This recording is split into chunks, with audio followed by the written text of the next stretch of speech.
ኢየሱስ ክርስቶስ ዘኦመ ስም ለዘይጼውኦ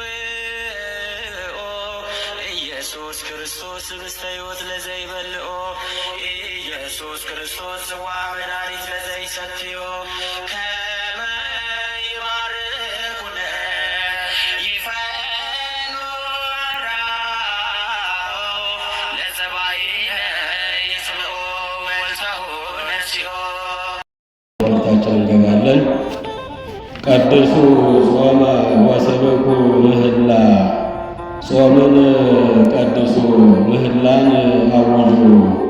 በደመ ክርስቶስ የተቀደሳችሁ ከአብራከ መንፈስ ቅዱስ ከማኅፀነ ዮርዳኖስ በጥምቀት ልጅነትን ያገኛችሁ እግዚአብሔርን አባታችን ድንግል ማርያምን እናታችን ቤተ ክርስቲያንን የጸሎት የምስጋና ቦታችን መንግሥተ ሰማያትን የዘላለም ርስታችን ብላችሁ በፍጹም ልብ በማመን በተቀደሰው አደባባይ በቅድስናው ስፍራ በመቅደሱ ቃሉን ለመስማት ለመማር ለመጸለይ የመጣችሁ ወንዶችም ሴቶችም ሕፃናትም አባቶች እናቶች በእግዚአብሔር ፍጹም ሰላም ሰላም እላችኋለሁ። እንደምን ዋላችሁ?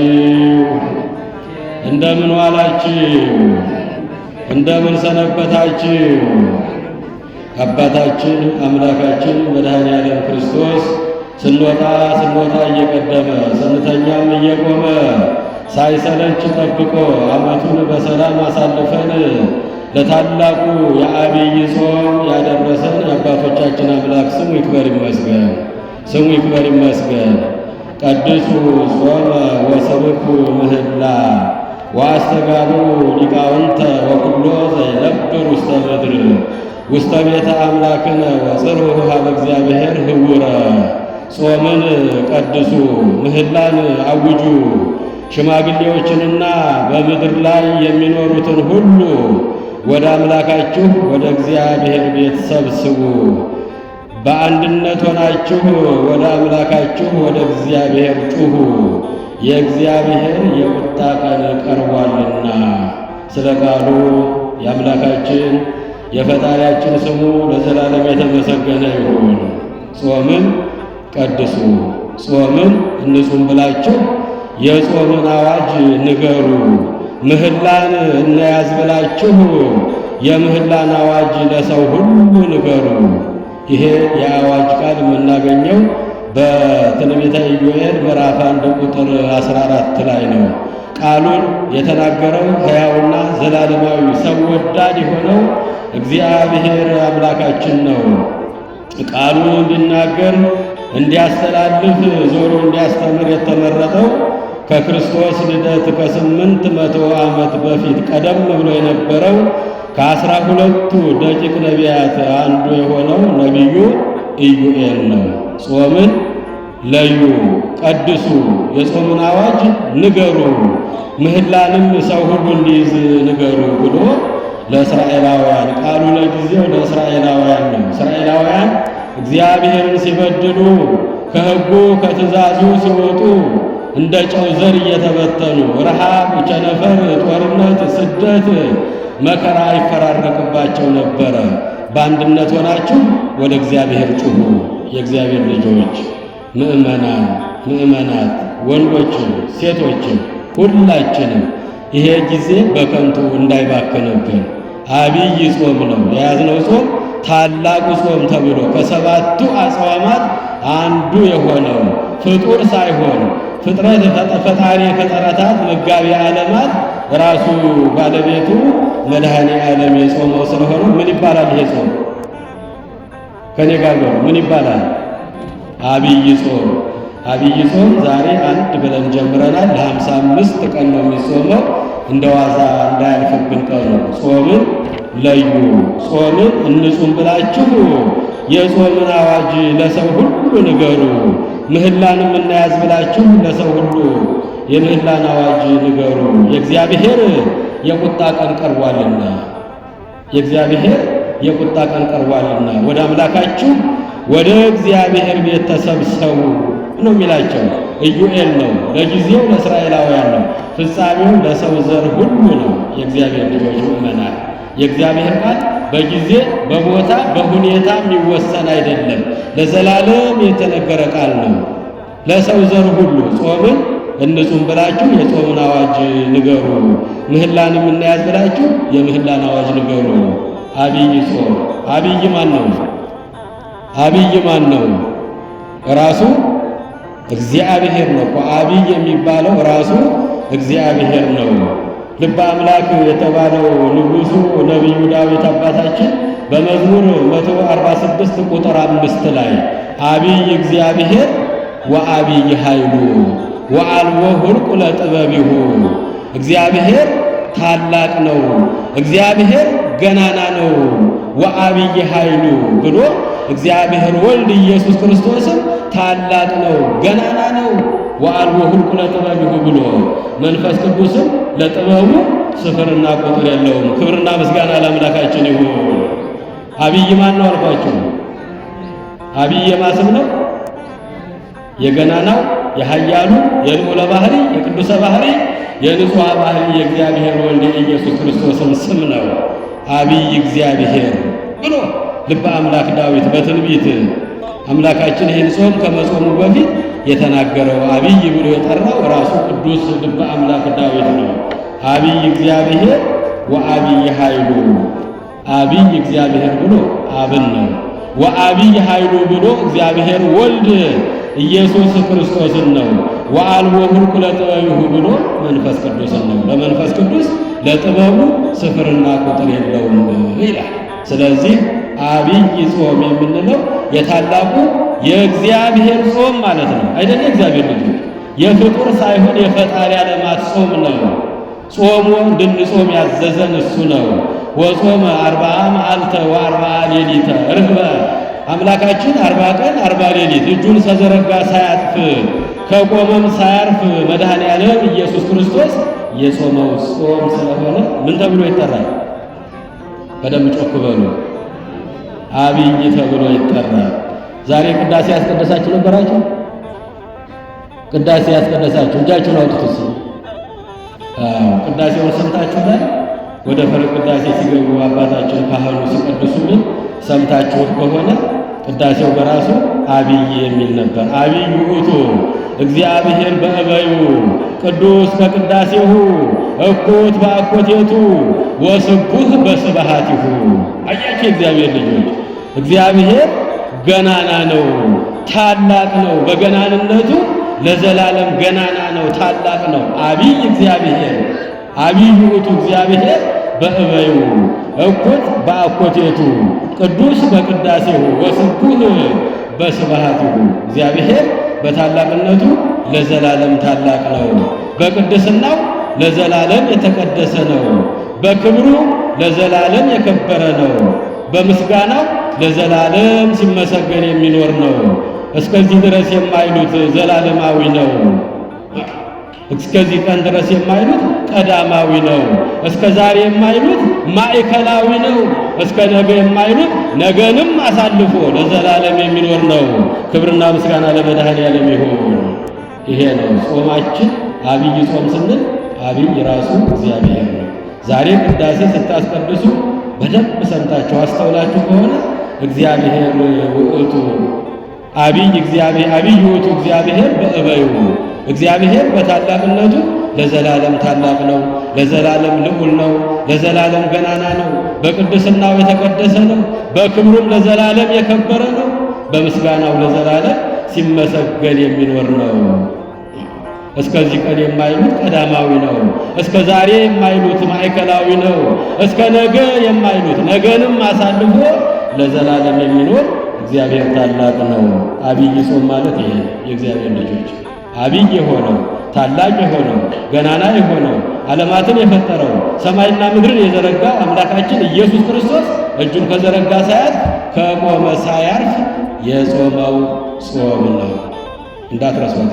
እሺ አብይ እግዚአብሔር ወአብይ ኃይሉ ብሎ ዳዊት ቀድሞ የዘመረለት ሊቁ ኤጲፋኒዎስ በቅዳሴው ዛሬ ሲቀደስ በሰማችሁት ቅዳሴ ላይ አብይ ውእቱ እግዚአብሔር በእበዩ ብሎ እግዚአብሔር በገናናነቱ ለዘላለም ገናና ነው። በቅድስናው ለዘላለም ቅዱስ ነው። በክብሩ ለዘላለም የከበረ ነው። በምስጋናው ዘላለም የሚመሰገን ነው።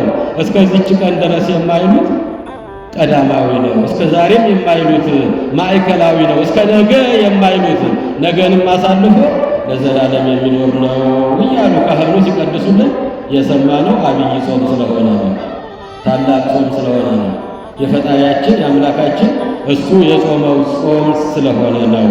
በሁለተኛ ደረጃ ምን ይባላል ስሙ? ጾመ ኢየሱስ በሉ። ጾመ ኢየሱስ በሉ። ጮክ በሉ።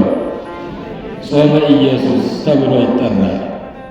ራሱ አምላካችን ፈጣሪያችን ኢየሱስ ክርስቶስ የጾመው ጾም ስለሆነ መንፈስ ቅዱስ ይመጽእ ላዕሌኪ ወኃይለ ልዑል ይጼልለኪ። መንፈስ ቅዱስ ባንቺ ላይ ይመጣል፣ የልዑል ኃይልም ይጋርድሻል። ከአንቺ የሚወለድ ሰው ከሦስቱ ቅዱስ አንዱ ቅዱስ ነው፣ ስሙም ኢየሱስ ይባላል ተብሎ አምላካችን ፈጣሪያችን ከድንግል ማርያም ሲወለድ ይህን የምሥራች ይዞ የመጣው ቅዱስ ገብርኤል ለእመቤታችን ስሙን ሳይቀር ነግሯት ነው የሄደው፣ አብስሯት ነው የሄደው። ስሙንም ኢየሱስ ትይዋለሽ። ያ ኢየሱስ የጾመው ጾም ስለሆነ የፈጣሪ ዓለማት የገባሪ ዓለማት የመድኃኔ ዓለም የኢየሱስ ክርስቶስ ጾም ስለሆነ አብይ ጾም ይባላል። ሁለተኛው ጾመ ኢየሱስ ይባላል። ሦስተኛው ጾመ ሁዳዴ ይባላል። ምን አልኳችሁ? ምን አልኳችሁ? እየሰማችሁ ነው? ከቃሉ ጋር ናችሁ? ልዑል እግዚአብሔር ከሁላችን ጋር ይሁን። እግዚአብሔር ይስማችሁ፣ የልቦናችንን ደጅ ይክፈትልን። ጾመ ምን አልኳችሁ? ሦስተኛው ጾመ ሁዳዴ። ይህንንም ታውቁታላችሁ። ለውለካነ ካለማራ ወቅቱ ጊዜው ስለሆነ የነገስታቱ ዘመን መሳፍንቱ መኳንንቱ ሰፋፊ የእርሻ መሬት ያው በስልጣናቸው ይይዙና ብዙ ገበሬዎችን ይቀጥሩና ብዙ ምርት ይሰበስቡ ነበረ። ብዙ ምርት ያገኙ ነበረ። ሰፋፊ መሬትን ነበር የሚይዙ። ሁዳድ ይባል ነበረ። በዚህ መጠን በእውነቱ በዚህ ጾም ሰፊ በረከት የሚታፈስበት በእውነት ከጾምን በእውነት ከጸለይን በእውነት ካስቀደስን በእውነት ወደ እግዚአብሔር ከገሰገስን ሰፊ በረከት የሚገኝበት ስለሆነ ጾመ ምን ተባለ?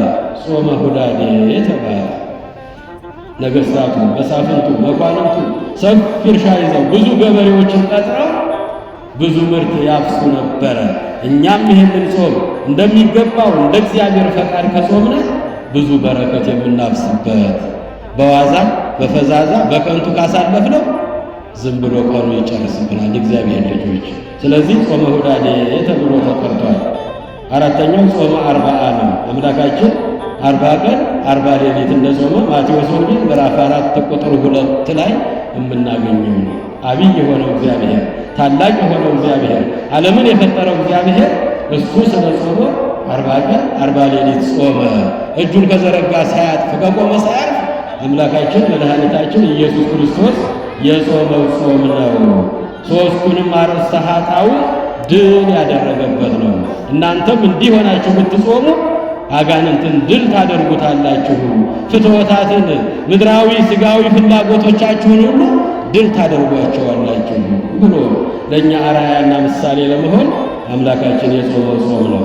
ሦስቱ አርእስተ ኃጣውእ ፍቅረ ነዋይ፣ ስስት፣ ትዕቢት የሚባሉት እነዚህ ሁሉ ድል የተደረጉበት ነው። በዚህ ወራት ጾምን ከጸለይን አጋንንት ይወድቃሉ፣ ክንፋቸው ይሰበራል፣ አቅማቸው ይደክማል። በጾም በጸሎት ነው የእግዚአብሔር ልጆች አጋንንትን ማሸነፍ የሚቻለው። ሌላ ጦር ሌላ ኃይል የለንም። የእግዚአብሔርን የጦር ዕቃ ልበሱ ነው ያለው ሐዋርያው ቅዱስ ጳውሎስ ለኤፌሶን ሰዎች ምዕራፍ 6 ላይ የምናገኘው ቃል ውጊያችሁ ከሥጋና ከደም ጋር አይደለም። ሥጋና ደም ከላላቸው ከሥጋዊ ከደማዊ ከሰው ልጆች ጋር አይደለም፣ ጨለማውን ዓለም ከሚገዙ ከክፉ መናፍስት ጋር ነው። ስለዚህ የእግዚአብሔርን የጦር ዕቃ ልበሱ። የጦር ዕቃ ጾሙ፣ ጸሎቱ፣ ስግደቱ፣ ምጽዋቱ ነው የእግዚአብሔር ልጆች ምእመናን። ይህን ያስተማረን መድኃኒዓለም ሦስቱን አርእስተ ኃጣውእ ድል ያደረገው በጾምና በጸሎት እናንተም እንዲህ ሆናችሁ ከጾማችሁ አጋንንትን ድል ታደርጉታላችሁ ብሎ ለእኛ አርአያና ምሳሌ ለመሆን 40 ቀን 40 ሌሊት የጾመው አብይ ጾም ነው። እንግዲህ ጾም ስንጾም ጾም ከእግዚአብሔር ጋር የምንታረቅበት መንገድ ነው። ጾም ነፍስና ሥጋ የሚታረቁበት ጊዜ ነው። ጾም ሥጋችን ሲከሳ ነፍሳችን የምትፋፋበት ጊዜ ነው። ጾም ሥጋችን ሲራብ ነፍሳችን የምትጠግብበት ወቅት ነው። ስለዚህ ነው ጾም የሁሉ ነገር መሰረት ነው ተብሎ የተጻፈው በቅዱስ ያሬድ በጾመ ድጓው ላይ ጾምሰ መሰረተ ሁሉ ሰናያት። ጾም ማለት የበጎ ነገር ሁሉ መሰረት ነው።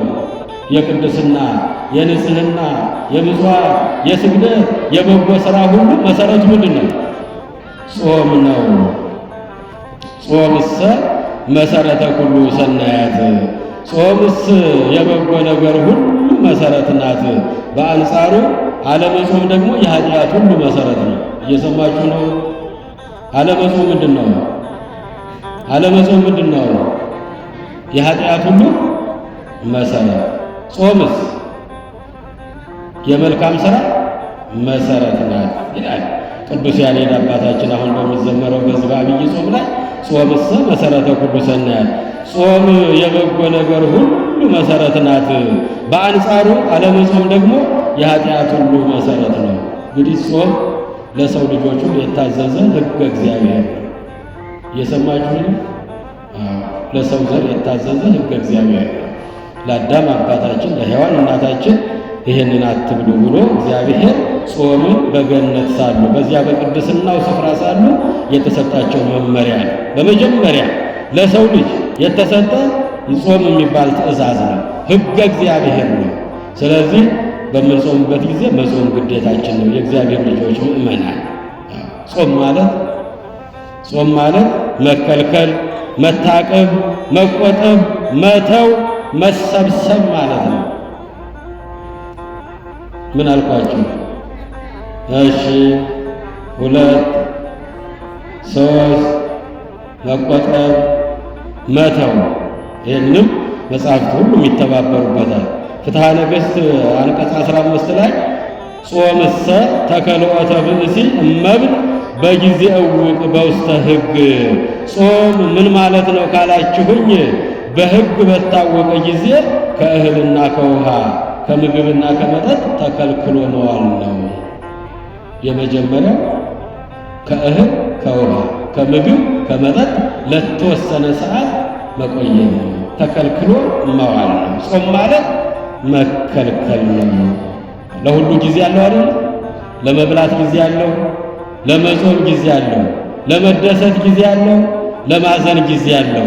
የእግዚአብሔር ልጆች ምእመናን ጥበብ የተሞላው የዳዊት ልጅ ሰሎሞን መጽሐፈ መክብብ ምዕራፍ 3 ቁጥር 4 ላይ ጊዜ ለሁሉ ለሁሉም ጊዜ አለው።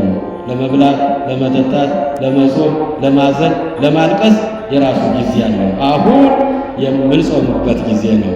ጾምን ቀድሱ፣ ምህላን አውጁ። በእግዚአብሔር ቤት ሽማግሌዎችን በምድር ላይ የሚኖሩትን ሁሉ ወደ አምላካችሁ ወደ እግዚአብሔር ቤት ሰብስቡ፣ በአንድነት ሆናችሁ ወደ አምላካችሁ ጩኹ፣ የእግዚአብሔር የቁጣ ቀን ቀርቧልና።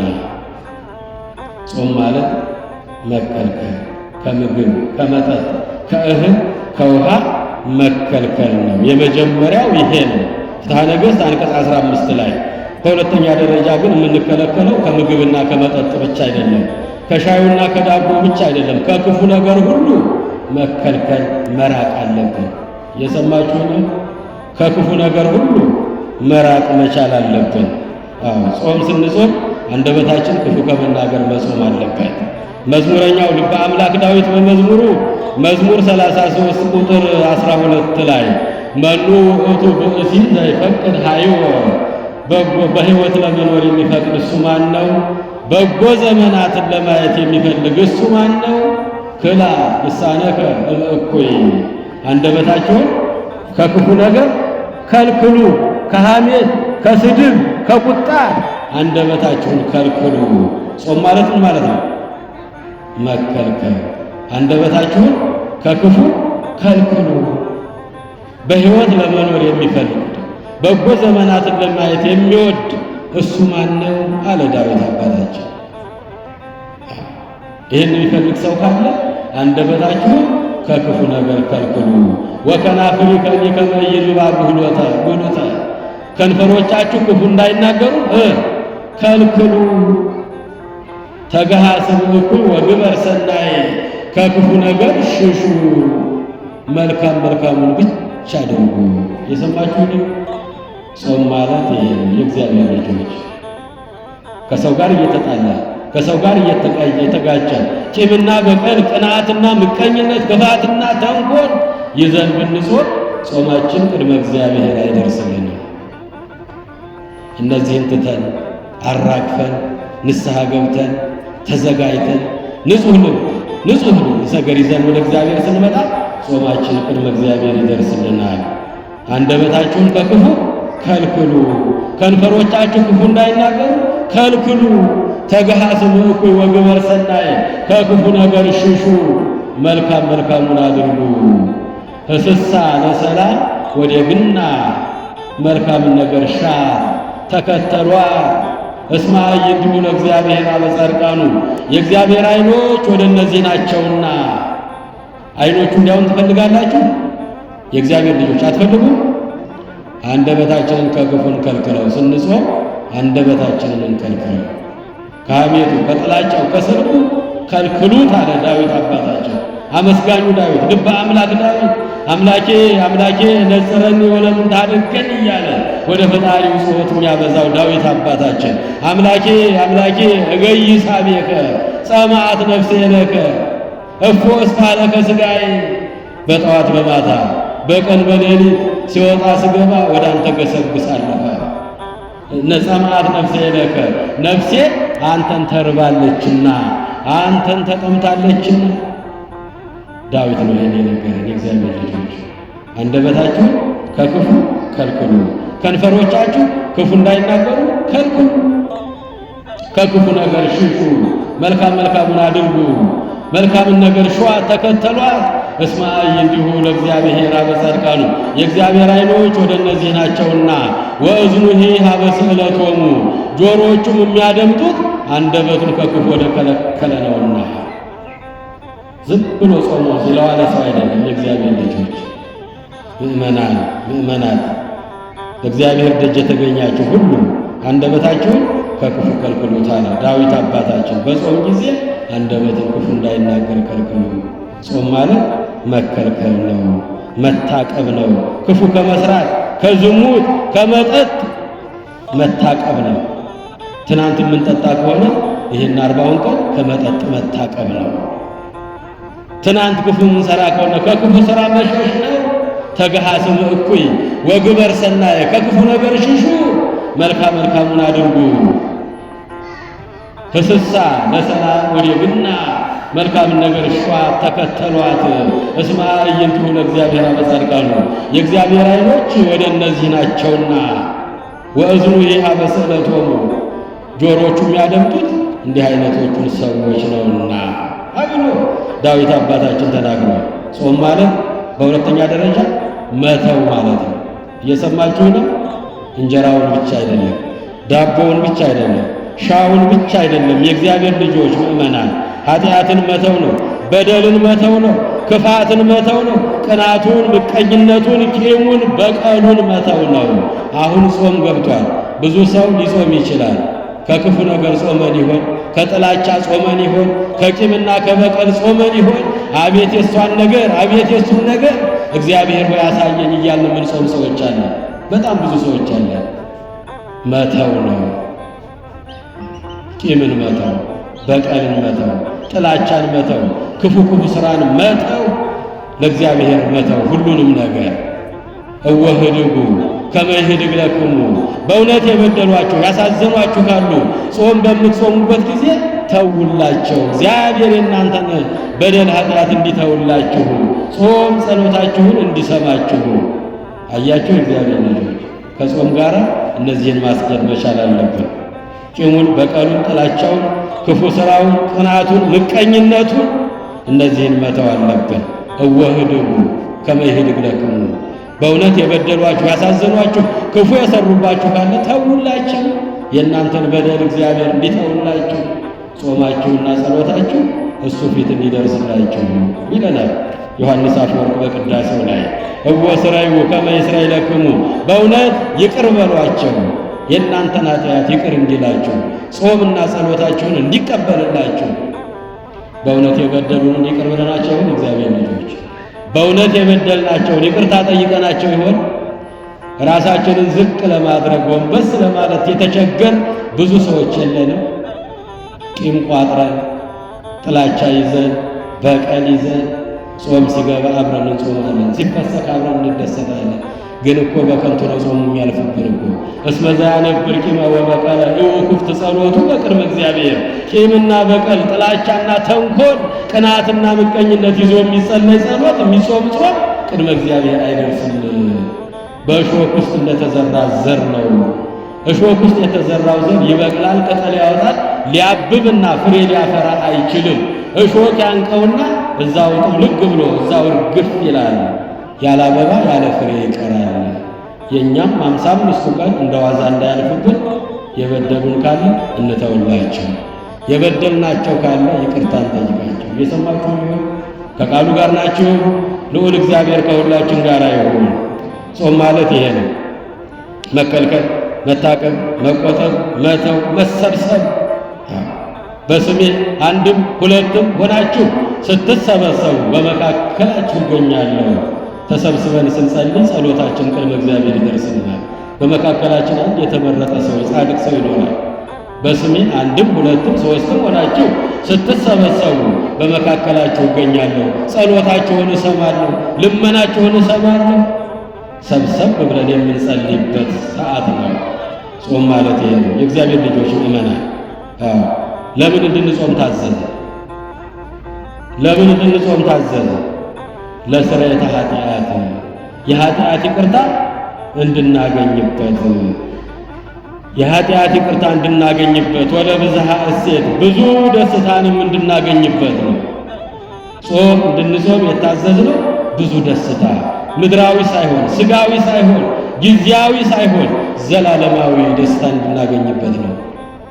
ጾም ደስታን ይሰጣል። የእግዚአብሔር ልጆች ከእግዚአብሔር ጋርም ያገናኛል። መላእክትም ይቀርቡናል። መብልና መጠጥ ደግሞ ከእግዚአብሔር ይለያል። አይደለም? መብልና መጠጥ ከማን ይለያል? ከእግዚአብሔር ይለያል። እንድንጾም የታዘዝነው ከእግዚአብሔር ይቅርታን ለኃጢአታችን ይቅርታን ለማግኘት ነው። ለስርየተ ኃጢአት ወለብዝሃ እሴት፣ የኃጢአት ይቅርታን ለማግኘት ብዙ ደስታን ከእግዚአብሔር ለማግኘት ነው። ምድራዊውን ሳይሆን ሰማያዊውን ደስታ፣ ጊዜያዊውን ሳይሆን ዘላለማዊውን ደስታ፣ ስጋዊውን ሳይሆን መንፈሳዊውን የገነት ደስታ እንድናገኝ መጾም ይገባናል። አዳምና ሔዋን በመጾማቸው 7 ዓመት በደስታ ኖረዋል። አትብሉ የተባሉትን ሕግ በጠበቁ ጊዜ ብርሃን ለብሰው ብርሃን ተጎናጽፈው ከመላእክት ጋር በአንድነት እግዚአብሔርን እያመሰገኑ በገነት በተድላ በደስታ ኖረዋል። የእግዚአብሔር ልጆች አዳምና ሔዋን አትብሉ የተባሉትን በበሉ ጊዜ ከእግዚአብሔር ተለይተዋል። መከራና ስቃይ ደርሶባቸዋል። ብዙ ነገርንም አጥተዋል። እየሰማችሁ ከቃሉ ጋር ናችሁ? ልዑል እግዚአብሔር ከሁላችን ጋር ይሁን። በመጾማቸው 7 ዓመት ከ1 ወር ከ17 ቀን በገነት ብርሃን ለብሰው ብርሃን ተጎናጽፈው ከመላእክት ጋር እያሸመሸሙ እየዘመሩ አምላካቸውን ፊት ለፊት እያዩ በተድላ በደስታ ኖረዋል።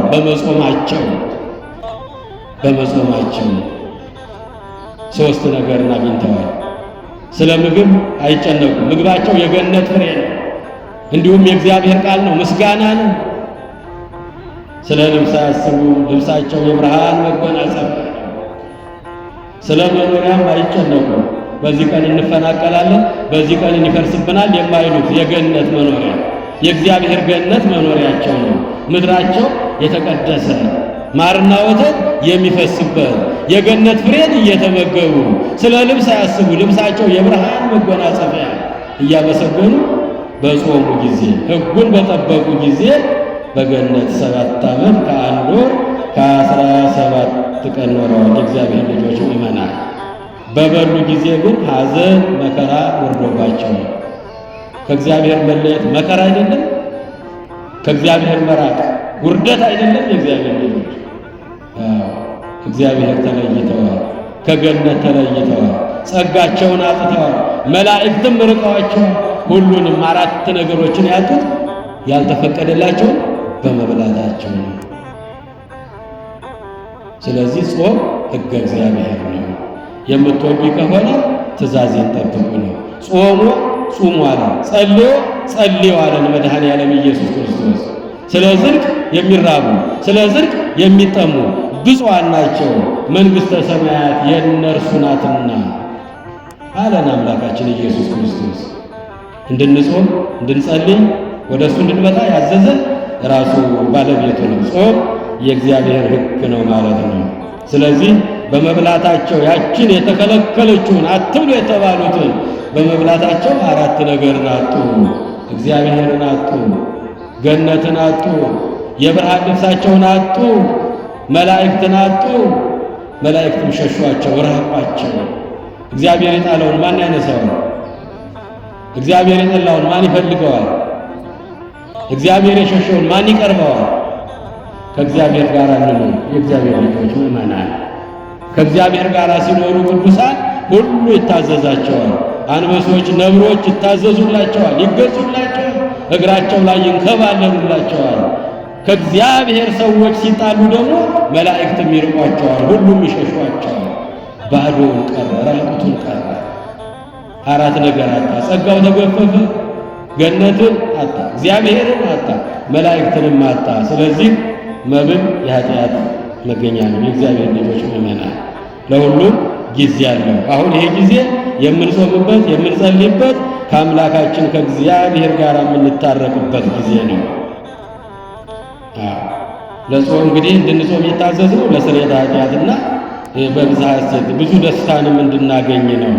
ለዚህ ነው ቅዱስ አባታችን ያሬድ አባታችን ጾምሰ መሰረተ ሁሉ ሰናያት፣ ጾምስ የበጎ ነገር ሁሉ መሰረት ናት፣ መብላት መጠጣት ደግሞ የኃጢአት ሁሉ ምንጭ ናት።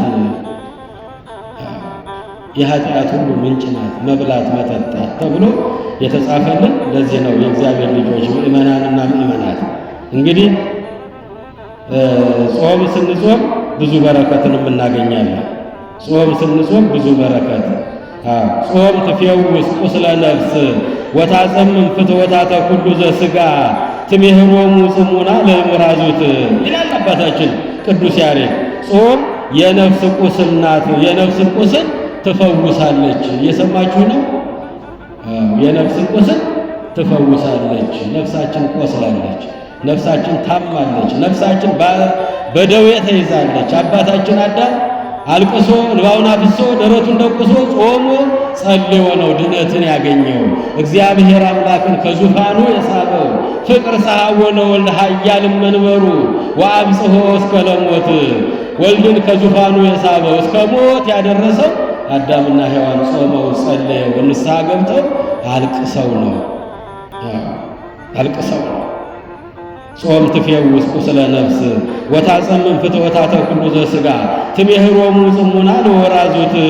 ጾም የነፍስን ቁስል ትፈውሳለች፣ የሥጋ ፍትወታትን ሁሉ ጸጥ ታደርጋለች። የሥጋ ምኞት ፍላጎቱ ለመብላት፣ ለመጠጣት፣ ለመደሰት፣ ለመጨፈር፣ ለመዝፈን እግዚአብሔር የማይወደውን ሥጋዊውን ምድራዊውን ሥራ ለመስራት የሚሮጠውን ሰውነታችንን ጸጥ ታደርገዋለች። ልጓም ናት ማለት ነው። ቅዱስ ያሬድ ነው ይሄን የሚነግረን። ጾም ትፌውስ ቁስለ ነፍስ፣ ጾም የነፍስን ቁስል ትፈውሳለች። ወታጸምም ፍትወታተ ኩሉ ዘሥጋ፣ የሥጋን ፍትወታት ሁሉ ጸጥ ታደርገዋለች። ትሜህሮሙ ጽሙና ለወራዙት፣ ለወጣቶችም አርምሞና ትዕግስትን ታስተምራለች ይላል ቅዱስ ያሬድ አባታችን። ለወጣቶች ምን ታስተምራለች? አርምሞና ትዕግስትን፣ በጥበብ በማስተዋል እንዲጓዙ፣ በሥጋዊ ፍትወት እንዳይቃጠሉ፣ በሥጋ መንገድ እንዳይጓዙ ታደርጋቸዋለች። የነፍስንም ቁስል ትፈውሳለች። ነፍሳችን ጎስቁላለች፣ ነፍሳችን ጠቁራለች፣ ነፍሳችን ተጎሳቁላለች፣ ነፍሳችን ከስታለች። አሁን መድኃኒቷን አግኝታለች። ጾም ትፌውስ ቁስለ ነፍስ። የሰማችሁ ነው። የነፍስን ቁስል ታድነዋለች፣ ትፈውሳለች አለ ቅዱስ ያሬድ። የቤተ ክርስቲያናችን ልቅ፣ የቤተ ክርስቲያናችን መብራት፣ የዜማ አባት የሆነው ቅዱስ ያሬድ ጾም ትፈውስ ቁስለ ነፍስ፣ የነፍስን ቁስል ጾም ትፈውሳለች። የሥጋ ፍትወታትንም ሁሉ ጸጥ ታደርገዋለች። ለወጣቶች አርምሞና ትዕግስትንም ታስተምራለች። ስንጾም ሶስት ነገር እናገኛለን። ስንት አልኳቸው? ሶስት ነገር እናገኛለን። የመጀመሪያው ነፍሳችን ከበሽታ ምን ትላለች? ትፈወሳለች። ቅዱስ ያሬድ እንደነገረ የነፍስን ቁስል ምን ታደርገዋለች? ትፈውሳለች፣ ታድናለች፣ ታክመዋለች። ሶስት ነገር እናገኛለን። አንደኛ ከበሽታ ትፈወሳለች ነፍሳችን። ሁለተኛ የኃጢአት ይቅርታን እናገኛለን። የኃጢአት ይቅርታን እናገኛለን። እነ ቅዱስ ዳዊት ከእግዚአብሔር ከአምላካቸው ጋር የታረቁት በጾም በጸሎት ነው። የማይገባ ሥራ በፈጸሙ ጊዜ ዝሙትን፣ ሰው መግደልን፣ ተደራራቢ ኃጢአትን በሰሩ ጊዜ እነ ናታን መጥተው ኃጢአት ሰርተሃል፣ በደል ፈጽመሃል፣ ከእግዚአብሔር ከአምላክ ርቀሃል፣ ከበጎች መካከል ከወደቀው ስፍራ ከዚያ አንስቶ የአገር መሪ ያደረገ እግዚአብሔርን ረስተሃል ብሎ ገሰጸው። ምን አድርጌ ምን አጥፍቻለሁ? ከሴት ጋር ስተኛ ዝሙት ስትፈጽም እግዚአብሔር ከፊት ሆኖ ያይህ ነበራል። ምን ላደርግ ስለው ንስሐ ግባ። እየሰማችሁ ነው? አልቅስ፣ ጹም፣ ጸልይ አለው። ከዙፋን ወረደ፣ ማቅ ለበሰ፣ አመድ ነሰነሰ። በቁመቱ ልክ ጉድጓድ አስቆፍሮ ጉድጓድ ውስጥ ገባ። ጾመ፣ ጸለየ፣ አለቀሰ። እመኒ አረግኩ ውስተ ሰማይ ህየኒ አንተ አለ ወእመኒ ወረድኩ ውስተ ቀላይ ህየኒ አልወቃ። ወደ ሰማይ ብመጣም አንተ ነህ፣ ምድር ውስጥ ብገባም አንተ ነህ፣ ጨለማ ውስጥ ብከተትም አንተ ነህ። ወእመኒ ሰረርኩ እስከ ማኅፀነ ጠባብ፣ ከምድር ዳርቻ እስከ ምድር ዳርቻም ብሄድ አንተ በዚያ አለ። ጌታ ሆይ ከመንፈስህ ከፊትህ ወዴት መሸሸግ ይችላለሁ? የሰማችሁ ከእግዚአብሔር መሸሸግ ይቻላል? እግዚአብሔር ነው። ዳዊት አባታችን ነፍሱ ቁስለኛ ነበረች፣ ታማ ነበረ፣ ጎስቁላ ነበረ፣ ከስታ ነበረ፣ ተርባ ነበረ። ናታን ነቢዩ ናታን መጥቶ እግዚአብሔር አዞ ንስሐ እንዲገባ ንገረው አለ። ንስሐ ግባ፣ አልቅስ፣ ይቅር ይልሃል አለው። በቁመቱ ልክ ጉድጓድ ቆፍሮ ጉድጓድ ውስጥ ገብቶ እንባውን አፈሰሰ። በቀን በቀን የሚያፈሰው እንባ 1 ክንድ ከስንዝር መሬት ያርስ ነበረ።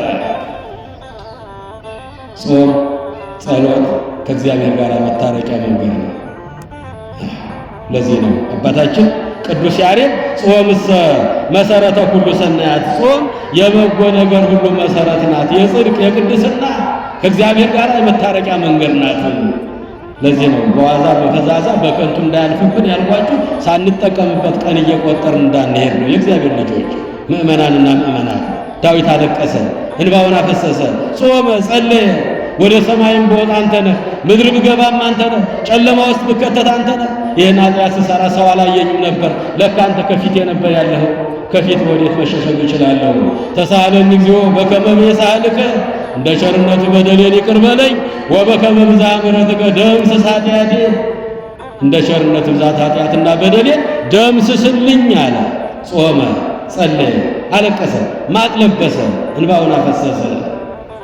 ሕጽበኒ ወአንጽሐኒ እምኃጢአቴ፣ ከኃጢአትና ከበደሌ ፈጽሞ ጠበኝ አለ። እንባውን እያፈሰሰ የሚፈሰው እንባ 1 ክንድ ከስንዝር መሬቱን ያርሰው ነበረ። ዝሙት ፈጽሞ ነው፣ ሰው አስገድሎ ነው። ዛሬ ብዙ ሰዎች ተደብቀው ይኖራሉ። ከእግዚአብሔር መሸሸግ ይቻላል?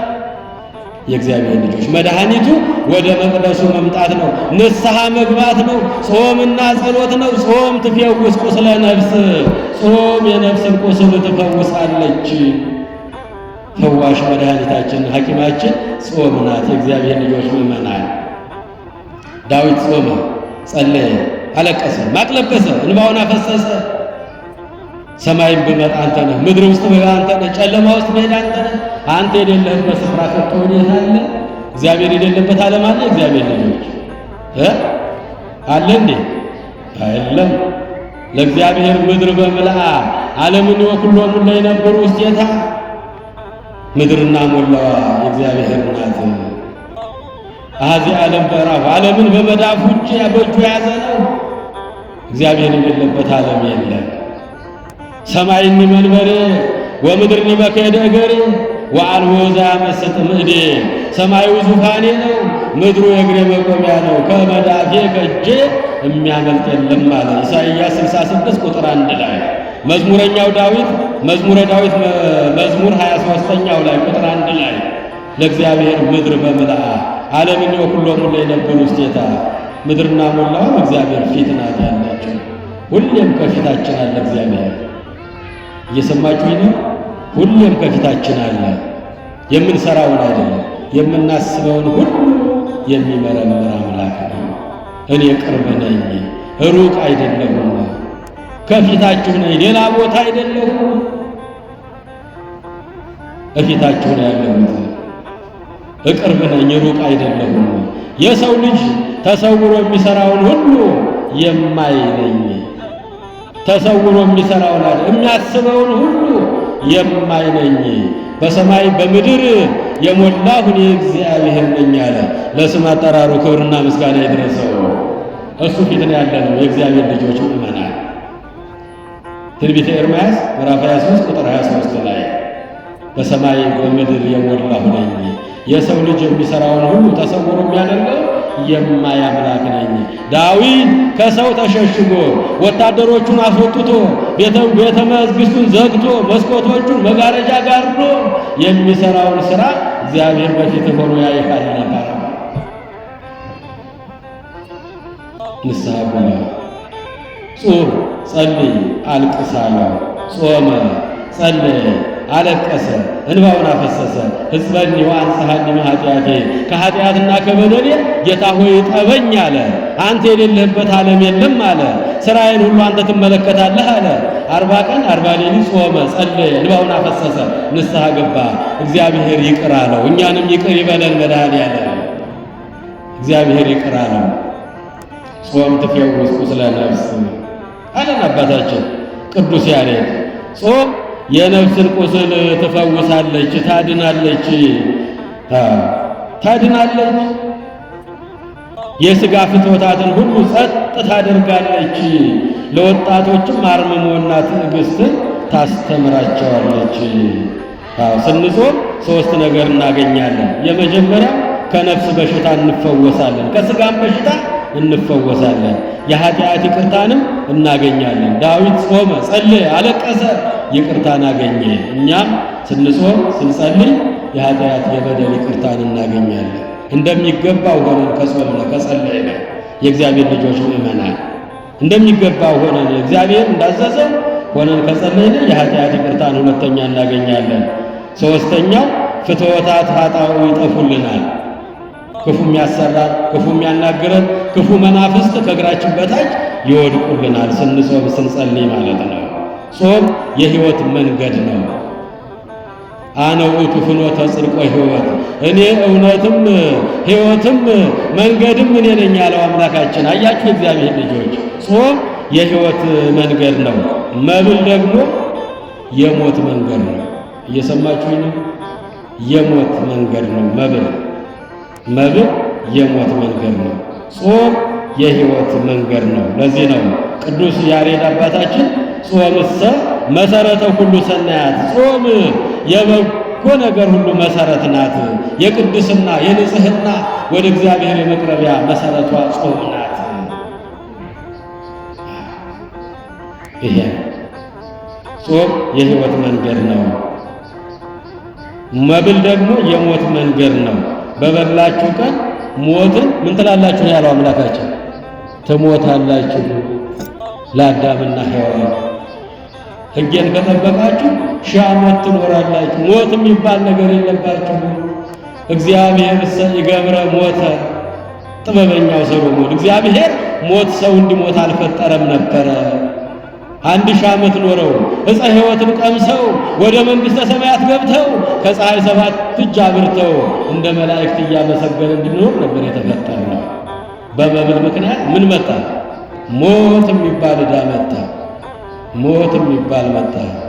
በበላችሁ ቀን ሞትን ትሞታላችሁ። የእግዚአብሔር ልጆች መብል የሞት መንገድ ነው። ጾምና ጸሎት የሕይወት መንገድ ነው።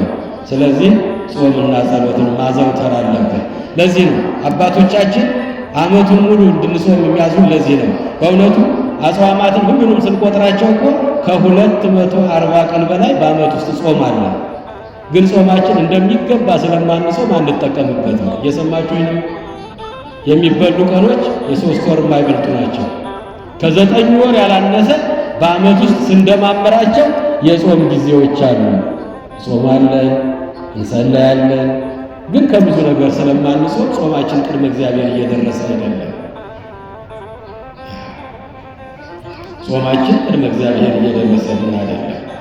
ጾም የሁሉም ነገር የበጎ ነገር ሁሉ መሰረት ናት የተባለው እንደሚገባ ሆነን ስንጾም ነው። ስንጾም 3 ነገሮችን እናድርግ። ሰምታችሁኛል? ስንት ነገር እናድርግ አልኳችሁ? ስንት ነገር አልኳችሁ? 3 ነገር እናድርግ ይላል መጽሐፍ ላይ። በዜና አበው ላይ አንድ ቅዱስ አባ መቃርስ የሚባሉ ጻድቅ ቅዱስ የሆኑ አባት የተናገሩትን ልንገራችሁ። በምትጾሙ ጊዜ በምትጸልዩ ጊዜ 3 ነገርን አትርሱ። ስንት አልኳችሁ? 3 ነገርን አትርሱ። ከሐሜትና ከነገረ ሰሪነት አንደበታችሁን ጠብቁት። ምን አልኳችሁ? እግዚአብሔር ከሐሜትና ከነገረ ሰሪነት አንደበታችሁን ጠብቁት። ጾም በመጣ ጊዜ መጾም በጀመራችሁ ጊዜ አንደበታችሁን ከክፉ ነገር እና ከነገረ ሰሪነት አንደበታችሁን ጠብቁት አሉ አባ መቃርስ ናቸው። ዜና አበው በሚባል መጽሐፍ ላይ ተጽፎ የሚገኝ ነው። 3 ነገርን አድርጓሉ። እየሰማችሁ ነው። እነዚህን ነው ማድረግ ያቃተን። አንደበታችን እየጾም አይደለም፣ ልባችን እየጾም አይደለም፣ ብዙ ቦታ እየተበተነ ነው። አንደበት ጸሎት ይነዳ፣ ልብ ዕቃ ያሰናዳ ይላሉ በፍትሐ ነገሥት ትርጓሜ ላይ አባቶች ሲያስተምሩ። አንደበት ጸሎት ይነዳል፣ ልብ ደግሞ በሰፈር በጎረቤት በመንደር እየሄደ ዕቃ ያሰናዳል። አያችሁ፣ ልባችን ሌላ ሰፈር ነው ያለው፣ እግራችን ደግሞ ቤተ መቅደስ ነው ያለው። አሁን እዚህ ተቀምጠን እኮ ይህን ቃል ማንሰማ ሰዎች አለን። በሰፈር በጎረቤት በመስሪያ ቤት ልባችን እዚያ ሄዶ ስለዚያ የሚያንጎዳጉድ እኮ አለ። ልብ ዕቃ ያሰናዳል፣ አንደበት ደግሞ ጸሎቱን ይነዳል። አባታችን ሆይ በሰማይ የምትኖር ስምህ ይቀደስ፣ ሳናስተውለው ሳንለወጥ ልባችን ሳይሰበስብ። ለዚህ ነው አባታችን ቅዱስ መቃርስ 3 ነገር ማድረግን አትርሱ። በጾማችሁ ጊዜ በጸለያችሁ ጊዜ 3 ነገሮችን አትርሱ አሉ። አንደኛው ከሐሜትና ከነገረ ሰሪነት አንደበታችሁን ጠብቁት። አብሮ ይጹም አንደበታችሁ። ሰምታችሁኛል? አንደበታችሁን ከሐሜትና ከነገረ ሰሪነት ጠብቁት። ሁለተኛው በጾማችሁ ጊዜ በጾምና በጸሎታችሁ አትመኩ፣ በእግዚአብሔር ቸርነት ተደገፉ። እንደሚገባ እየጾማችሁ ስላልሆነ በጾማችሁና በጸሎታችሁ አትመኩ። ትምክህት አይደርባችሁ። እኛ ጿሚዎች ነን፣ እኛ አስቀዳሾች ነን አትበሉ። እናንተ እየጾማችሁ የማይጾሙትን ዝቅ አታድርጓቸው፣ የእናንተን መጨረሻ አታውቁትምና። እነሱ ደግሞ ከመሸ በ11ኛው ሰዓት ጠርቶ ለቅድስና ሊያበቃቸው ይችላልና ጾመኛ ነኝ ጸሎተኛ ነኝ እያላችሁ በጾምና በጸሎታችሁ አትመኩ። የእግዚአብሔር ልጆች የሚመካው በማን ይመካ? ጾመኛው በጸሎት አይመካ፣ ጸሎተኛው ጸሎተኛ ነኝ ብሎ በጸሎቱ አይመካ፣ ኃይል ያለውም በኃይሉ አይመካ፣ ቅዱስና ያለው በቅዱስናው አይመካ። የሚመካ ቢኖር በአንዱ በእግዚአብሔር ይመካ። የሁላችንን መጨረሻ የሚያውቅ እሱ ብቻ ነው። የእግዚአብሔር ልጆች እኛ ምን እናውቃለን? ምን የምናውቀው ነገር አለ? የትኛውስ ቅድስናችን? የትኛው ጾማችን? ዓይናችን ሌላ ቦታ፣ አንደበታችን ሌላ ቦታ፣ ልባችን ሌላ ቦታ፣ የተበታተነ ሕዋሳት ይዘን እኮ ነው ጾም ላይ የምንውለው። ስለዚህ በጾማችሁ ጊዜ ጾመኛ ነኝ ጸሎተኛ ነኝ እያላችሁ በዚህ አትመኩ፣ በእግዚአብሔር ተመኩ። አያችሁ፣ እግዚአብሔር በቸርነቱ በይቅርታው በምህረቱ ተመኩ እንጂ በጾምና በጸሎታችሁ አትመኩ አሉን አባታችን አባ መቃርስ። በሦስተኛ ደረጃ ጾም ጸሎት በጀመራችሁ ጊዜ እርስ በርሳችሁ ከልብ ተዋደዱ። ሰምታችሁኛል? ጾምና ጸሎት በጀመራችሁ ጊዜ ምን አድርጉ አሉ? እርስ በርሳችሁ ከልብ ተዋደዱ አሉ አባታችን አባ መቃርስ። ሶስት ነገርን አድርጉ ልጆቼ፣ ጾም ጸሎት በጀመራችሁ ጊዜ ሶስት ነገሮችን አስቡ። አንደበታችሁ ከሐሜት ከነገረ ሰሪነት ጠብቁት፣ ክፉ እንዳይናገር ዳዊት እንደነገረ ክላ ልሳነከ እምእኩይ፣ አንደበታችሁን ከክፉ ከልክሉ፣ ከንፈሮቻችሁ ክፉ እንዳይናገር ከልክሉ፣ ከክፉ ነገር ሽሹ፣ መልካም መልካሙን ብቻ አድርጉ። ዓይኖቹ እንዲያዩአችሁ፣ ጆሮቹ እንዲያደምጧችሁ አለ ዳዊት አባታችን። እኚህ አባ መቃርስ አንደበታችሁን ከሐሜትና ከነገረ ሰሪነት ጠብቁት። ጾመኛ ነኝ ጸሎተኛ ነኝ ብላችሁ በጾም በጸሎታችሁ አትመኩ። ሌሎቹን ዝቅ አታድርጉ፣ ራሳችሁን ዝቅ አድርጉ። ምን የጽድቅ ሥራ አለኝና ነው? የትኛው ጾም የትኛው ጸሎቴ ነው ብላችሁ ራሳችሁን ዝቅ አድርጉ እንጂ በጾምና በጸሎታችሁ አትመኩ ይሉናል አባታችን። በሶስተኛ ደረጃ እርስ በርሳችሁ ከልብ ተዋደዱ። ቅዱስ ያሬድ ሲና ሊያዘዘ ንጹሕ ጾመ ወናፍቅር ቢጸነ ወንትፋቅር በበይናቲነ እስመ ከማሁ አዘዘን። ጾም በምንጾም ጊዜ ወንድሞቻችንን በመውደድ እህቶቻችንን በመውደድ ጎረቤቶቻችንን በመውደድ ሚስት ባሉን በማሏን በመውደድ ባልም ሚስቱን በመውደድ እርስ በርስ ከልብ በመዋደድ እንዲህ አድርጋችሁ ጾሙ አለ ቅዱስ ያሬድ አባታችን። እኚህ አባትም በጾማችሁ ጊዜ እርስ በርሳችሁ መጀመሪያ ከልብ ተዋደዱ። ያጣነው የጎደለብን ይሄ ነው። የእግዚአብሔር ልጆች ጥያቄያችን መልስ የሚያጣው ይሄ ነው። ከልብ የተመለሱ ከልብ የተጸጸቱ ሰብአ ነነዌ ባለፈው ሳምንት እንደተማርነው በ3 ቀን ጸሎት እኮ ሰዓቱን መልሰውታል እኮ የነደደው ሰዓት ጠፍቶላቸው እኮ። እኛ አሁን 55 ቀን እንጾማለን። መጾማችን ጥሩ ነው፣ ግን አንደበታችን ከክፉ ከቅናት ከምቀኝነት ከቂሙ ከበቀሉ ልባችን ሊጾም ስላልቻለ ነው። ለዚህ ነው አባ መቃርስ አባታችን አንደበታችሁን ከሐሜትና ከነገረ ሰሪነት ጠብቁት፣ በጾምና በጸሎታችሁ አትመኩበት፣ እርስ በርሳችሁ ከልብ ተዋደዳችሁ ጸልዩ ጹሙ። ቅዱስ ያሬድ ንጹሕ ጾመ ወናፍቅር ቢጸነ ወንትፋቅር በበይናቲነ እስመ ከማሁ አዘዘን። ጾምን ስንጾም ወንድሞቻችንን እህቶቻችንን ጎረቤቶቻችንን ሁሉ በመውደድ እንጹም፣ እርስ በርሳችን ከልብ እንድንዋደድ አዘዘን እግዚአብሔር። እንዲህ አድርገን ከጾምነ ጾማችን ቅድመ እግዚአብሔር ይደርስልናል ብሎ አባታችን ቅዱስ ያሬድም ይህንን ተናግሮታል። እየሰማችሁ ነው? በቃሉ ጋር ናችሁ? ልዑል እግዚአብሔር ከሁላችን ጋር ይሁን። እንደ ፈቃዱ ለመጾም ያብቃ። ጾም ስንጾም እንግዲህ ጾም ለምን ይጠቅማል ብለን ካልን የእግዚአብሔር ልጆች ጾም መላእክትን ያስመስላል። መላእክት እንዲቀርቡን ያደርጋል። ምን አልኳቸው? ቅዱሳን መላእክት እንዲቀርቡን ያደርጋል። በንጽህና በቅድስና በጾም በጸሎት ሲያገኙት ቅዱሳን የሰማይ መላእክት ወደኛ ይመጣሉ።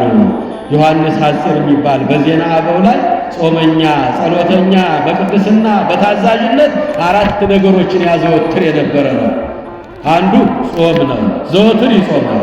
ሁለተኛው ጸሎት ነው፣ ሳያቋርጥ ይጸልያል። አራተኛው ቅድስና፣ ሶስተኛው ቅድስና ነው።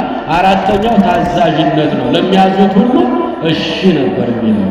እሺ ብትሉ ብትታዘዙ የምድርን በረከት ትበላላችሁ፣ እምቢ ብትሉ ብታምፁ ሰይፍ ይበላችኋል። እሺ እኮ ከሁሉ ነገር በላይ ነው። ዮሐንስ ሐጺር ለሚያዙት ሰዎች ሁሉ እሺ ይል ነበረ። ይጾማል፣ ይጸልያል፣ በንጽህና በቅድስና የሚኖር ነበረ። በዚህ ምክንያት 4ቱ ቅዱሳን መላእክት ዙሪያውን ይከቡት ነበረ። ቅዱስ ሚካኤል፣ ቅዱስ ገብርኤል፣ ቅዱስ ሩፋኤል፣ ቅዱስ ራጉኤል በቀኝ በግራ በፊት በኋላው ቆመው ክንፋቸውን ዘርግተው እኔ ልጋርደው እያሉ ይሻሙበት ነበረ። ክብርና ምስጋና ለመድኃኔዓለም ይሁን። በጾምና በጸሎት የሚገኝ በረከት እየሰማችሁ ነው አላችሁ። እዚሁ እግዚአብሔር ይስማችሁ ጸሎታችሁ። ምንድነው ያልኳችሁ? አሁን ይኸው የላችሁም። አያችሁ ምንድነው ያልኩት? አሁን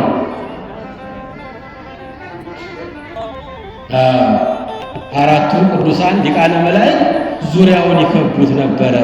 በቀኝና በግራው በፊት በኋላው ቆመው ክንፋቸውን ዘርግተው እኔ ልጋርደው እያሉ ይሻሙበት ነበረ። ምን ስለሆነ?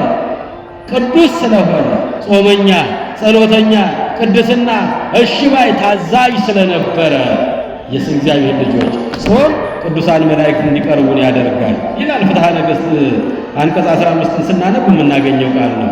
በሁለተኛ ደረጃ በምንጾም ጊዜ ለተራቡ ሰዎችን እንድናዝን ያደርጋል። የረሃብን ስሜት እንድናቅ ያደርጋል። ብዙ ጊዜ በቀን 4 ጊዜ የሚበሉ ሰዎች ሰው እንደሚራብ አያውቁም። የእግዚአብሔር ልጆች እንዲያው መብላት እኮ ያለብን እንደ ክርስትና በቀን 2 ጊዜ እኮ ነው። እየሰማችሁ ይሆን? በቀን ስንት ጊዜ ነው? ምሳና እራት ነው የሚበላው። ቁርሱ ህገወጥ ምግብ እኮ ነው። መክሰሱ ህገወጥ ምግብ እኮ ነው። እነዚህን ያመጡብን እኮ ነጮች ናቸው የጫኑት ወደኛ አምጥተው እኮ። ምሳና እራት በመጽሐፍ ቅዱስ ተጽፎ የምናገኘው ቁርስ የሚል 80 ያህሉን መጽሐፍ ብታገላብጡ ቁርስ የሚል ምግብ አታገኙም። የእግዚአብሔር ልጆች እኛ ክርስቲያኖች ነን። እንደ ቃሉ ነው የምንኖረው፣ እንደ ፈቃዱ ነው፣ ከመጽሐፍ ቅዱስ ነው የምንኖረው። ምሳና እራት የሚል ግን ተጽፎ እናገኛለን። ቁርስ፣ መክሰስ የሚባሉ ተጨማሪ ነገሮች የቅንጦት ናቸው ነው። 3 ጊዜ መብላት 4 ጊዜ መብላት እንስሳ ነው የሚያደርገው ይላል መጽሐፍ ላይ። አንድ ቅዱስ አለ ወግሪስ የሚባል ቅዱስ አባት በቀን 3 እና 4 ጊዜ የሚበላ ሰው እንስሳ ነው፣ ከእንስሳ ነው መደቡ፣ ከሰው ወርዷል፣ ከሰውነት ወርዷል። በቀን 2 ጊዜ የሚበላ ግን ሰው ነው። በቀን 1 ጊዜ የሚበላ ግን የመላእክት ወገን ነው። ክብርና ምስጋና ለአምላካችን ይሁን። በቀን 1 ጊዜ የሚበሉ የመላእክት ወገኖች ናቸው። በ24 ሰዓት 1 ጊዜ በገዳም በሀገራችን ያሉ ገዳማት ታውቃላችሁ። በ24 ሰዓት 1 ጊዜ ነው ዳቢያቸውን ያችን ንፍሯቸውን ይቀምሳሉ። ውሃ 2 ብርጭቆ ውሃ ይጠጣሉ። በ24 ሰዓት መልሰው ይበላሉ። እንደ መላእክት ነው የሚኖሩት ማለት ነው።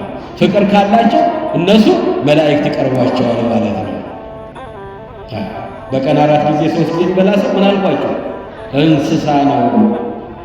በቀን 2 ጊዜ የሚበላ ሰው ነው። ሰው እንሁን፣ እንደ ሰው እንኑር። የእግዚአብሔር ልጆች መብል የሞት መንገድ ነው።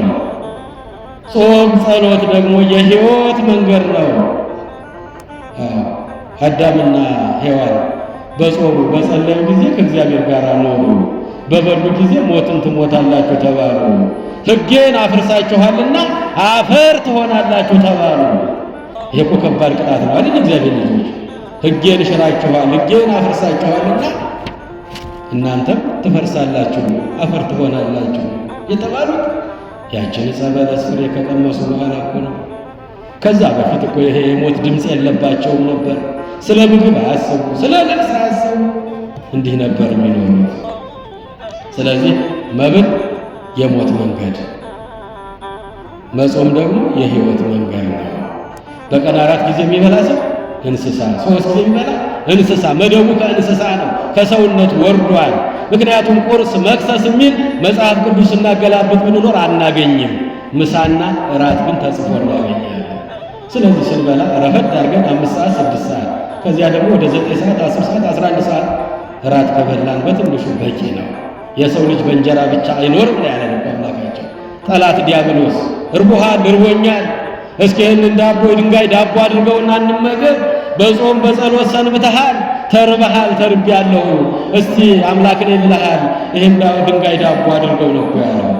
የሰው ልጅ በእንጀራ ብቻ አይኖርም፣ ከእግዚአብሔር አፍ በሚወጣ በእግዚአብሔር ቃል ነው ተብሎ የተነገረው እኮ በዚህ በ40 ጾም ውስጥ ነው የእግዚአብሔር ልጆች ምእመናን።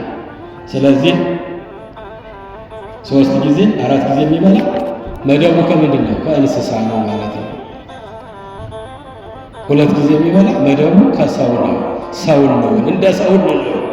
በቀን 1 ጊዜ ደግሞ የሚበላ በ24 ሰዓት መደቡ ከመላእክት ወገን ነው የሚሆነው ይላል መጽሐፉ። ስለዚህ መላእክትን የሚያስመስለን ጾምና ጸሎት ነው። በሁለተኛ ደረጃ የምንጾመው ለተራቡ ሰዎች እንድናዝን ነው። የረሃብን ስሜት እንድናቀው ነው። ብዙ በቀን 1 ጊዜ የማይበሉ ሰዎች አሉ። አሁን ስንራብ ስንጦም እስከ 9 ሰዓት ወይ እስከ 11 ሰዓት ስንጾም ያንን ለቁርስ ለምሳ የምናደርገውን ነገር ወስደን ለነሱ ደግሞ ማጉረስ አለብን። አንድ ዳቦ ወስደን ግማሽ እንጀራ ወስደን እንደ አቅማችን፣ እንደ ቤታችን፣ እንደ ኑሯችን ከጾማችን ጋር ምጽዋቱ መረሳት የለበትም። ጾም፣ ጸሎት፣ ምጽዋት፣ ስግደት እነዚህ አራቱ ሰንሰለቶች ናቸው። ወደ እግዚአብሔር ገነት ለመግባት ከአራቱ አንዱ ማስቀረት የለብንም። የተራቡትን ሰዎች አብረን ማሰብ አለብን። በሶስተኛ ደረጃ ስንጾም ሰውነታችን ለእግዚአብሔር እንዲገዛ እናደርገዋለን። ሕዋሳቶቻችን ሁሉ ይገዛሉ፣ ለእግዚአብሔር ማደሪያ ይሆናሉ። እንግዲህ ጾሙ 40 ቀን 40 ሌሊት አምላካችን መድኃኔ ዓለም ኢየሱስ ክርስቶስ ጾመ ብለናል። አሁን የምንጾመው 55 ቀን ነው። ይሄኛው ሳምንት ዘወረደ የሚባለው ጾመ ሕርቃል ተብሎ ይጠራል። ምን አልኳችሁ? ጮክ በልና ንገሩ። ጾመ ሕርቃል ተብሎ ይጠራል። የእግዚአብሔር ልጆች ምእመናን፣ ጾመ ሕርቃል የሚባለው በ7ኛው መቶ ክፍለ ዘመን የነበረ ታሪክ ነው የምንማረው። ትንሽ ባጭሩ ነው የምነግራቸው። በ7ኛው መቶ ክፍለ ዘመን ኪሪዮስ የሚባል የፋርስ ንጉሥ ነበረ። ምስራቁን ምዕራቡን ጦርነት እየገጠመ ብዙዎችን ይማርካቸው ነበረ። ክርስቲያኖችን ያስራርዳቸው ያወራርዳቸው ነበረ። ኪሪዮስ የሚባል የፋርስ ንጉሥ ወደ ኢየሩሳሌም ወረደ። ኢየሩሳሌምን ተቆጣጠራት፣ ከተማዋን አቃጠላት፣ ቤተ መቅደሱንም አቃጠለው። በቤተ መቅደስ ያሉትን ንዋየ ቅድሳት በሙሉ አወጣና ወሰደ። ሕዝቡንም ማረካቸው። 60,000 ሰዎችን ገደለ፣ አቆሰለ። የሸሸው ሸሸ። ወደ ጫካ የገባው ወደ ዋሻ የገባው ወደ ዋሻ ገብቶ ሕይወቱን አዳነ። ከተማይቱ አቃጠላት፣ ቤተ መቅደሱ አቃጠለው።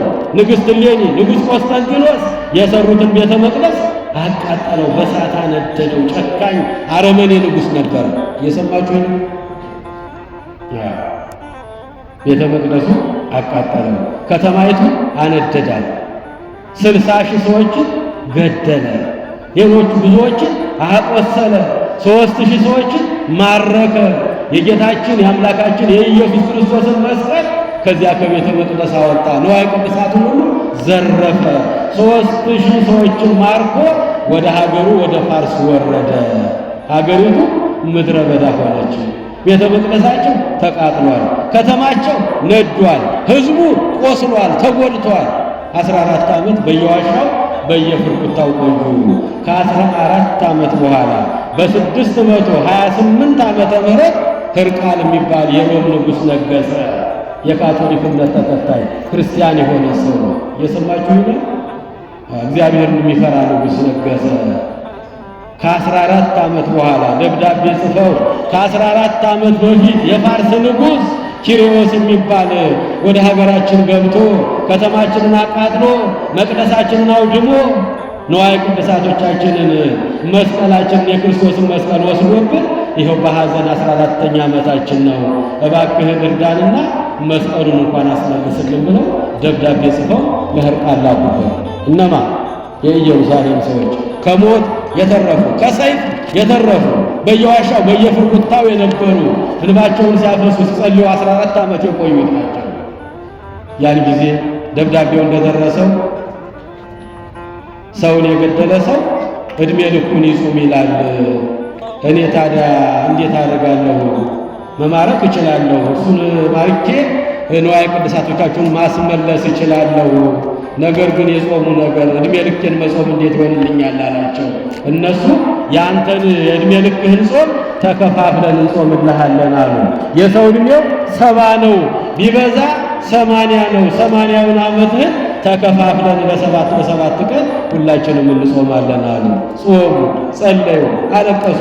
እሱም በጾማችሁ በጸሎታችሁ አግዙኝ፣ በእግዚአብሔር ቸርነት ድል አድርጌው ንዋየ ቅድሳቶቻችሁን የተማረኩ ሰዎቻችሁን እመልስላችኋለሁ አላቸው። አያችሁ፣ ጾመ ሕርቃል የምንለው ከዚህ ተነስተን ነው። እነሱ ጾሙ፣ ጸለዩ፣ ለ7 ቀን ጾሙ፣ ጸለዩ፣ አለቀሱ። የለመኑትን የማይነሳ የነገሩትን የማይረሳ እግዚአብሔር ለሕርቃል ኃይልና ጉልበት ሰጠው። እርሱም ወደ ፋርስ ባቢሎን ወረደ፣ ጦርነቱንም ድል አደረገ። የእግዚአብሔር ልጆች ምእመናን ድል አድርጎ የተወሰደውን መስቀላቸውን፣ ንዋየ ቅድሳቶቻቸውን፣ የተማረኩት 3,000 ሰዎቻቸውን እነዚህን ሁሉ ሰብስቦ በክብር ወደ ሀገራቸው እንዲመለሱ አደረገ። ክብርና ምስጋና ለቸሩ መድኃኔዓለም ይሁን። እየሰማችሁ አይደለም? በደንብ ይሰማችኋል? የተማረኩትን 3000 ሰዎች መስቀሉን ንዋየ ቅድሳቱን ከቤተ መቅደስ ዘርፎ የወሰደውን ኪሬዎስን ድል አድርጎ ጦርነቱን አሸንፎ በእግዚአብሔር ቸርነት በምዕመናን ጾምና ጸሎት ነው የሆነው። የሚያፈልጉት መስቀላቸው ተመለሰላቸው፣ ንዋየ ቅድሳታቸው ተመለሰላቸው፣ የተማረኩ 3000 ሰዎቻቸው ተመለሱላቸው። በዚህ ምክንያት እነዚያ በችግር በመከራ የነበሩ ክርስቲያኖች የጾሙት ጾም ስለሆነ በሕርቃል አማካኝነት መስቀሉ የተማረኩ ሰዎች የተመለሱበትን በማሰብ ከአብይ ጾም መግቢያ 7 ቀን ቀደም ብለን ለ7 ቀን እንዲጾም አባቶቻችን ሥርዓት ሰሩልን። ስለዚህ የኛው ጾም ምን ይባላል? ጾመ ሕርቃል ይባላል። ንጉሡ በጸሎታችሁ እርዱኝ፣ በሱባዔ እርዱኝ፣ ጾም ያዙልኝ፣ ጸልዩልኝ፣ እግዚአብሔር እንዲረዳኝ የተማረኩት ሰዎቻችሁን የተማረከው ንዋየ ቅድሳቶቻችሁን ድል አድርጌ መልሼ አስረክባችኋለሁ አለ።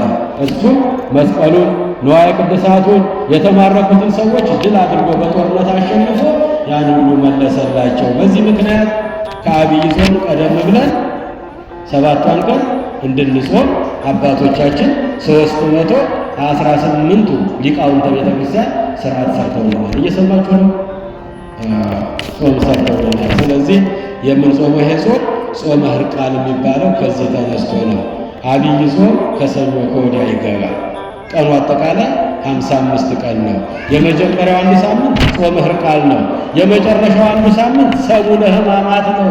33 ዓመት ከ3 ወር በዚህ ምድር ላይ የወረደበትን መከራ እያሰብነ 24 ሰዓት ኪርያላይሶን እያልን የምናለቅስበት የምንሰግድበት፣ የመጨረሻው ሳምንት ደግሞ የ33ቱን ዓመት መከራ የምናስብበት ነው። 40ው ቀን ግን የአምላካችን የፈጣሪያችን የመድኃኔዓለም የኢየሱስ ክርስቶስ ጾም ነው። እሱም ነቢያት 40 ቀን ይጾሙ ስለነበረ አምላካችንም 40 ቀን 40 ሌሊት ጾመ ጸለየ። ኦሪት ዘዳግም ምዕራፍ 9 ቁጥር 9 ላይ ሙሴ 40 ቀን 40 ሌሊት ጾመ ጸለየ፣ አልበላም አልጠጣም፣ ከእግዚአብሔር ጋር ከ570 ጊዜ በላይ ተነጋገረ። ጾም ከእግዚአብሔር ጋር ያነጋግራል። እየሰማችሁ ነው?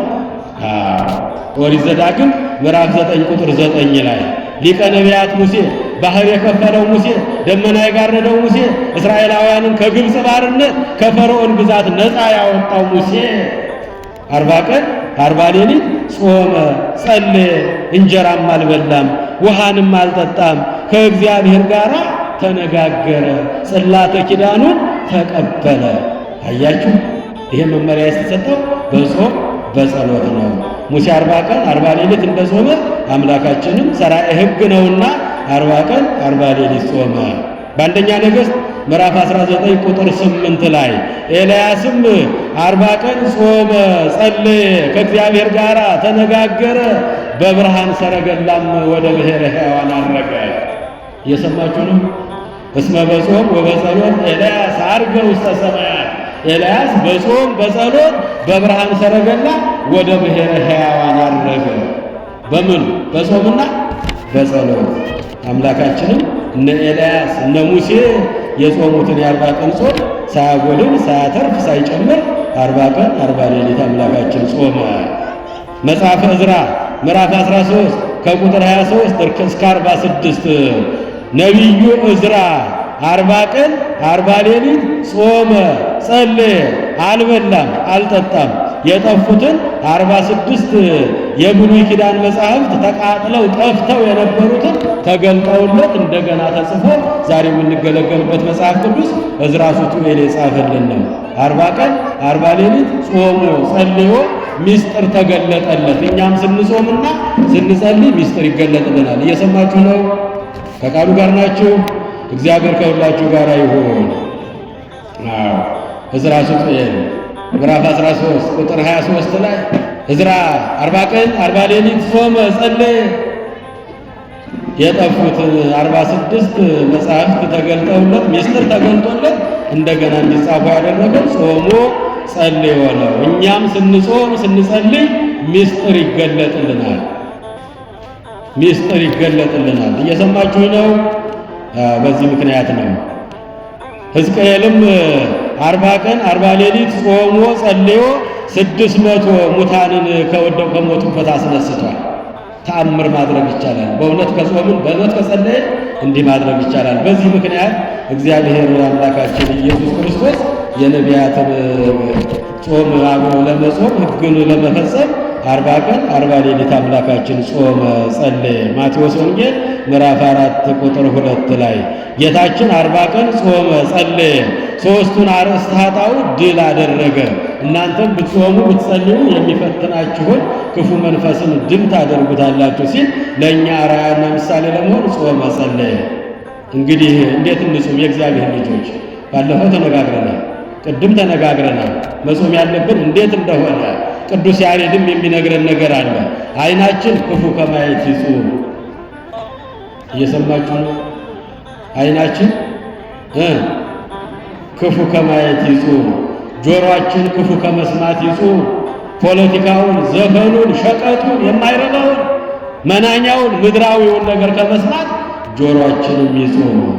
ይጹም ዓይን፣ ይጹም ልሳን፣ እዝንን ይጹም እያለ ቅዱስ ያሬድ በዜማው አባቶቻችን አሁን በሚያዜሙት ዜማ ይሄ ሁሉ የሚዘመርበት ወቅት ነው። ዓይናችን ክፉ ከማየት ይጹም፣ ጆሮአችን ክፉ ከመስማት ይጹም፣ አንደበታችን ከሐሜት ይጹም። አንደበታችን ከምን አልኳችሁ? ከሐሜት ይጹም። እጆቻችን ከስርቆት፣ የሰው ዕቃ ከመንካት፣ የማይገባ ነገር ከማድረግ እጆቻችን ይጹሙ። እነዚህ ሁሉ ሊጾሙ የሚገባ ነገር ነው እንጂ ዳቦና ሻዩ ብቻውን ቅድመ እግዚአብሔር አያደርስልንም። የእግዚአብሔር ልጅ መልስም አይመጣልንም። አንደበታችን ከሐሜት፣ እጆቻችን ከስርቆት ክፉ ከመስራት፣ እግራችን ወደማይገባ ቦታ ከመሮጥ፣ ወደ ዘፈን ቤት፣ ወደ መጠጥ ቤት፣ ወደ ጭፈራ ቤት፣ ወደማይገባ ስፍራ እግሮቻችን ከመሮጥ ሊጾሙ ይገባል።